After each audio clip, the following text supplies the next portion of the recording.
What to do if your husband lacks initiative.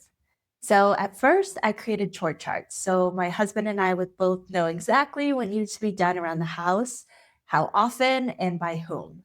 When this failed, I started delegating tasks day by day, and that worked a little better.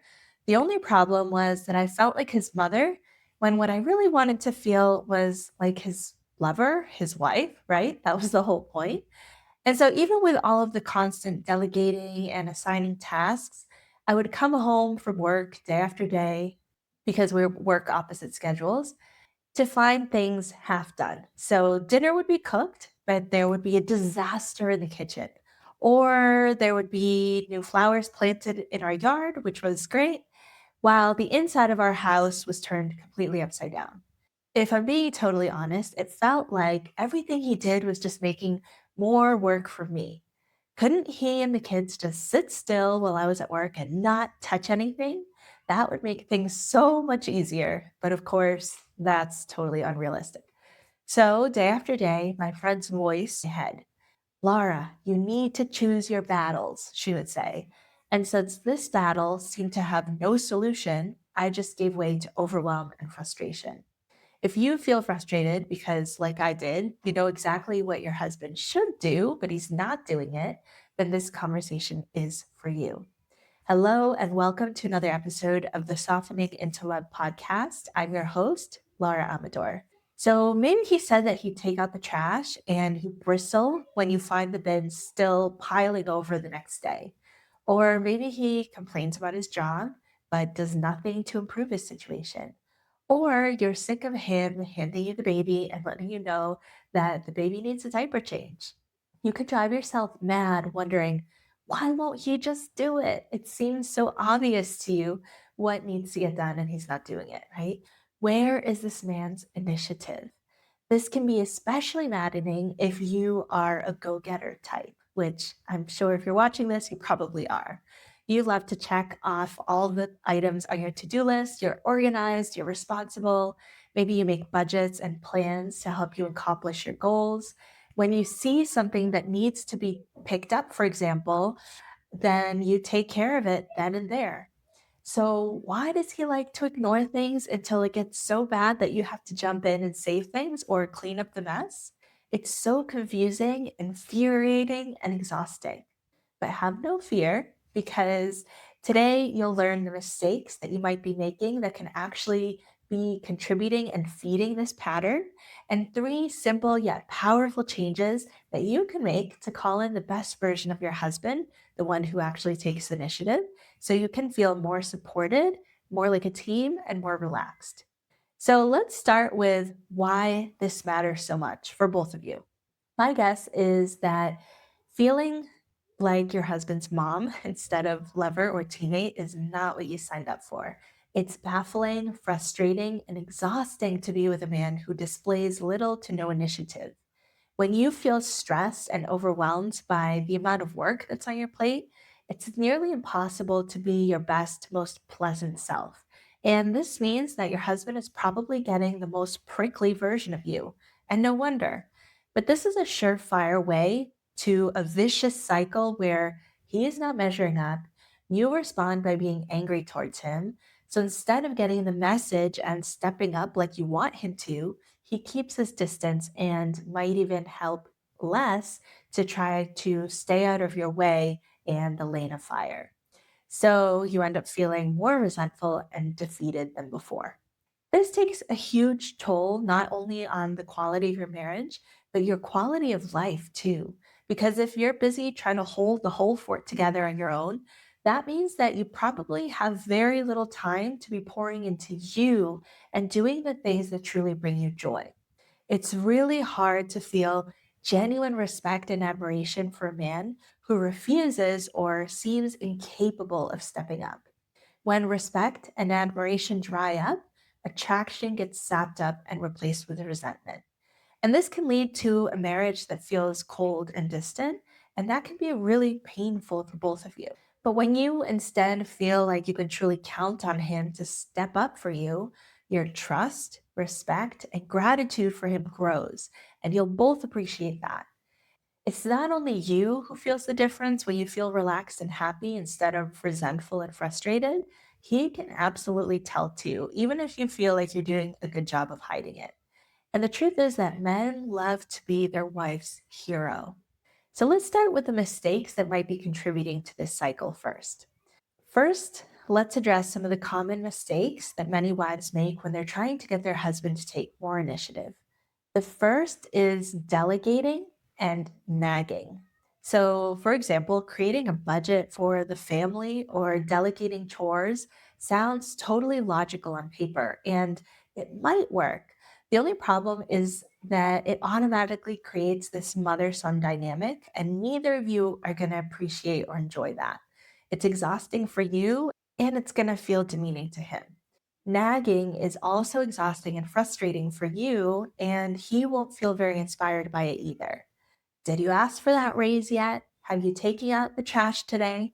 Are you going to fix the sink or should I call a plumber? Trust me, I totally get it.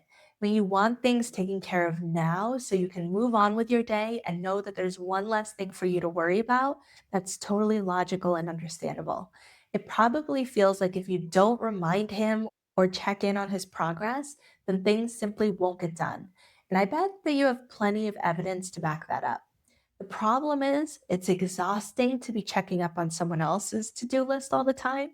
And it's also a strategy that often causes distance between both of you. Humans like to feel autonomous. We also like to feel trusted, and nagging defeats both. So I know you want to see things get done, preferably sooner rather than later. But if you also want a connected marriage, not just a checked off to do list, if you want your relationship to feel like a real team and you want to feel like you can really trust him to have your back, then there's a better way. So let's keep going. Another common mistake is rescuing, helping, or cleaning up the mess. A lot of wives I speak to are surprised to learn that being a helpful wife is actually shooting yourself, your connection, and his initiative in the foot. If you're constantly jumping in last minute to pay that bill that he said he'd take care of on the last day it's due so that you can avoid the late fees, or if you're putting away the socks that he left next to the hamper instead of inside, or sending his mom a birthday card with his forged signature, but because you know that he'll forget, then you're getting in your own way and in his. The problem with helping him is that you're leading with the belief that he's incapable. You're also shielding him from any consequences and becoming a wife crutch that he can come to expect and depend on. Why would he follow up on a bill, for example, if he knows that you'll jump in and care of it the last minute? You're feeding a dynamic where he doesn't need initiative because it turns out you have enough for the both of you. To give you a quick example from my own life, my husband used to every single day lose his wallet and car keys and not realize it until it was time for him to leave for work. So he'd run around the house saying, "Oh my gosh, I can't find my wallet and my keys." And I would jump up and help him look for it. And I was a pretty good finder of things, all things lost. And so I'd find it, give it to him, and out he'd go. And it wasn't a huge deal, but I did notice that it was one of those things that had become a habit. And I kind of felt like that wife crutch. In a way, it felt good to be needed. It felt good to be the one that had the answer. But I also saw that this was one of the many things that were contributing or robbing him of his initiative, because why would he need it if I was right there? So one day I decided to just not be the rescuer, to trust him to figure it out on his own, to lean into the truth that actually he is capable, he's responsible, and he's got this. And from that day forward, he started being a lot more careful about where he left his wallet and his keys. And these days, he always knows exactly where to find them. In fact, just recently, just about 2 days ago, I lost my own phone. I thought I had left it at a restaurant. He was so kind. He went to the restaurant to ask if anyone had found it, and then he helped me turn the house upside down until we found it together. And I was so grateful to him. So it's not that I'm saying you don't have to ever help him, but I am saying if you have realize that there's a pattern where your energy is being drained out, or you're starting to feel resentful, or it's just this pattern you've come to know and expect where you find yourself thinking, oh, why can't he do it? Or why can't he figure out? Or why doesn't he take initiative and put his things in a place where he'll always find it, right? Or whatever those thoughts are that are running to your head, just to evaluate if there's any way that you are contributing by being a crutch and always feeling like you need to jump in and save him. What if you actually trusted him as totally capable and responsible and able to do it? How might you respond differently? The third common mistake is doing it all yourself. Maybe you've stopped asking him for help in the kitchen, for example, altogether. So you just do it all by yourself. You're frustrated and huffing and puffing so that he'll hopefully realize how unfair it is that it all falls on you. Or you walk by him with the laundry and a scowl on your face and close the laundry room door with a little more force and noise than necessary. Meanwhile, nothing is changing, and the resentment within you just keeps on building and draining you and creating more distance in your marriage. So, let's talk about what to do instead to inspire your husband's initiative. The first thing is to get super, super clear on your desires. What would you have that you don't have now if he did X? Fill in the blank, right? Whatever is your complaint, fill it in. What would you have that you don't have now if he did X? Not what would he have, what would you have? To give you an example of what this looks like, I used to nag my husband to ask for a raise for a long time. And I would just nag him about that. You need a raise. And it was always coming from a place of complaint or of scarcity, of fear and of lack, which none of that is very inspiring. And the underlying message to that was, you don't make enough money, which is actually kind of rude and disrespectful. It was probably painful for him to hear. And when instead I got really clear on my desire and asked myself, what would I have if he got a raise? When I was really, really honest with myself, I realized that my heart's desire was to have our first home. I wanted to have a home with a backyard and a picket fence and a little white porch, right? I wanted the dream.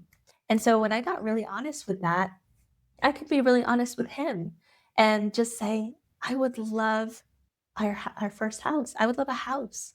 It's so simple, so pure, so clean, none of this negative or scarcity. It was actually coming from a place of faith and abundance. I would love a home. Within a year of expressing that desire, he had paid off all of our debt, including my student debt, and saved up enough for us to put on a down payment and move into our first home. Wow, I wish I had said that years ago, but instead I was just complaining and nagging him. So there really is so much power in just knowing your desire and being able to speak from there. The second thing you can do is gratitude, because what you focus on is always what's going to grow. So if you focus on everything he's not doing, you're going to get more of the same.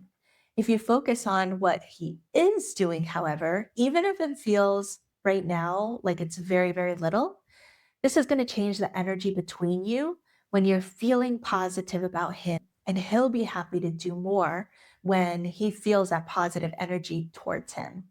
Receiving what he is doing and allowing yourself to delight in it. And even if it's, like I said, something really small, to receive that moment, delight in that moment.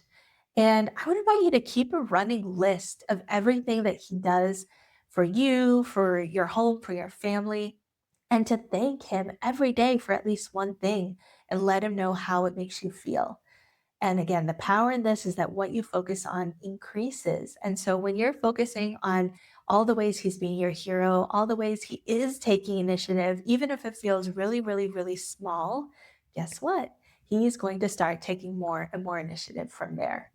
The third thing you can do is something called a spouse fulfilling prophecy. So, for example, even if you've only said in your head, oh, gosh, this man never takes initiative, you're going to want to flip that upside down. Again, so this is working off the same theme that we just talked about, that what you focus on increases. So if you start saying, for example, I love that you're a man who takes initiative. then guess what? That's going to be what you're going to start to experience. For example, I used to tell my friend, I used to complain to her about my husband, which, oh, I cringe to think about that now. But I would say, for example, oh my gosh, this man will never change a diaper, right? Or he'll never put the kids to bed. And I would be so frustrated and so resentful for that. But what I started to do was say the opposite. I would look at all the ways that he does help and he does contribute, which it turned out to actually be a lot. So when I started realizing, wow, actually, he not only cooks for us every day, this delicious meals, but he's teaching the kids how to cook. He's teaching the kids how to garden, right? All of the wonderful things that he is doing and started just naturally and organically speaking and being grateful for that out loud. So I'd say to my mom, wow, he's so amazing because he's helping me with the kids and teaching them how to cook and teaching them how to garden, and it felt so real, it was so genuine, and guess what? He started helping more and more and more and more with the kids and taking so much initiative. So that previous experience that I was having is no longer relevant at all because my new experience is actually that he's incredibly helpful and takes so much initiative. So, all that to say that you are very powerful. I know it might not feel like it right now, but you really do have so much power in setting the tone, in creating the reality that you want to experience simply by shifting what you focus on, by expressing your desires and speaking light into your husband.